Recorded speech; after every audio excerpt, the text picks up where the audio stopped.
കോഴിക്കോട് വടകരയിൽ മോഷ്ടിച്ച ബൈക്കുകളുമായി 5 വിദ്യാർത്ഥികൾ പിടിയിൽ. 9, 10 ക്ലാസുകളിൽ പഠിക്കുന്ന വിദ്യാർത്ഥികളാണ് പിടിയിലായത്. വിവരങ്ങളുമായി അഭിന പി ചെറുക്കൽ ചേരുന്നു. അഭിന, ഈ 9, 10 ക്ലാസുകളിൽ പഠിക്കുന്ന വിദ്യാർത്ഥികൾ ഇത്തരത്തിലുള്ള മോഷണങ്ങളിലേക്കൊക്കെ കടക്കുന്ന സാഹചര്യം എന്ന് പറയുന്നത് അപ്പോൾ അത്രത്തോളം രൂക്ഷമാണ്, അല്ലെങ്കിൽ അത്രത്തോളം അക്രമസക്തമായി, അല്ലെങ്കിൽ അത്തരത്തിലായിരിക്കുന്നു കുട്ടികളുടെ മനസ്സ് എന്ന് പറയേണ്ടിയിരിക്കുന്നു. എങ്ങനെയാണ് ലഭിക്കുന്ന വിവരങ്ങൾ?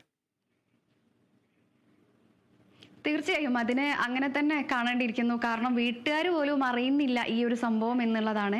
കാരണം കുട്ടികൾ പലതവണയായി വീട്ടിൽ നിന്ന് ഇറങ്ങുന്നു, രാത്രി യാത്രകളിലേക്ക് പോകുന്നു. പക്ഷെ വീട്ടുകാരെ സംബന്ധിച്ചിടത്തോളം കുട്ടികൾ എന്ത് ചെയ്യുന്നു, അല്ലെങ്കിൽ എങ്ങോട്ടാണ് പോകുന്നത് തുടങ്ങിയ കാര്യങ്ങളൊന്നും അറിയില്ല. അതുപോലെ തന്നെ ചിന്തിക്കേണ്ട ഒരു കാര്യം, ഈ മോഷ്ടിക്കുന്ന ബൈക്കുകൾ കുട്ടികൾ പല വിധത്തിൽ രൂപമാറ്റം വരുത്തുകയാണ്.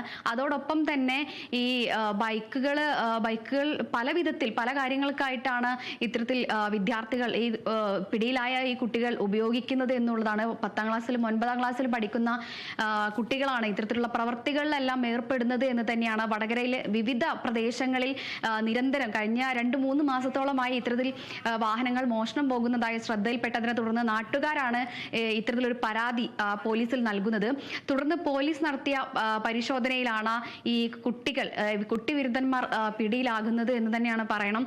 അതോടൊപ്പം തന്നെ ഈ ഒരു കേസുമായി സംബന്ധിച്ച് പോലീസ് കൂടുതൽ അന്വേഷണം വ്യാപിക്കുകയാണ്. കാരണം ഇത്രയും വാഹനങ്ങൾ കടത്തിക്കൊണ്ടു പോവുകയും അതുപോലെ തന്നെ നമ്പർ പ്ലേറ്റുകൾ മാറ്റി മറ്റൊരു വ്യാജ നമ്പർ പ്ലേറ്റുകൾ പിടിപ്പിക്കുകയും അതുപോലെ തന്നെ മോടി പിടിപ്പിക്കുകയും ചെയ്യുക, ഇത്തരത്തിലുള്ള പ്രവർത്തികളൊക്കെയാണ് ഈ കുട്ടികൾ ചെയ്തുകൊണ്ടിരിക്കുന്നത്.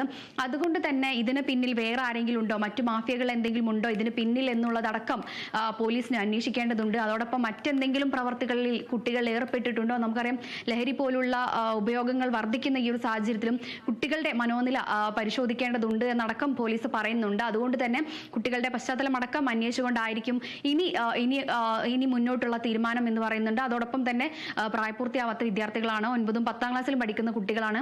അതുകൊണ്ട് തന്നെ ഇവരെ ജുവനൈൽ ഹോമിലേക്കായിരിക്കും ഇനി മാറ്റുക. അതോടൊപ്പം തന്നെ ഈ മോഷ്ടിച്ചെടുത്ത ബൈക്കുകളും അതോടൊപ്പം തന്നെ മുൻപ് രജിസ്റ്റർ ചെയ്ത കേസുകളടക്കം വരും ദിവസങ്ങളിൽ പോലീസ് പരിശോധിക്കും. കാളിദാസ്. അതുതന്നെയാണ് അഭിന, കുട്ടികളിൽ മാറി വരുന്ന മനോനില, അല്ലെങ്കിൽ അവരുടെ മനോനിലയ്ക്കുണ്ടാകുന്ന പരിണാമം ഗഹനമായി പഠിക്കേണ്ടിയിരിക്കുന്നു എന്നുള്ളതാണ് ഈ വാർത്തയിൽ നിന്ന് നമുക്ക് വ്യക്തമാകുന്നത്. അഭിന പി ചെറുക്കലാണ് വിവരങ്ങൾ നൽകിയത്.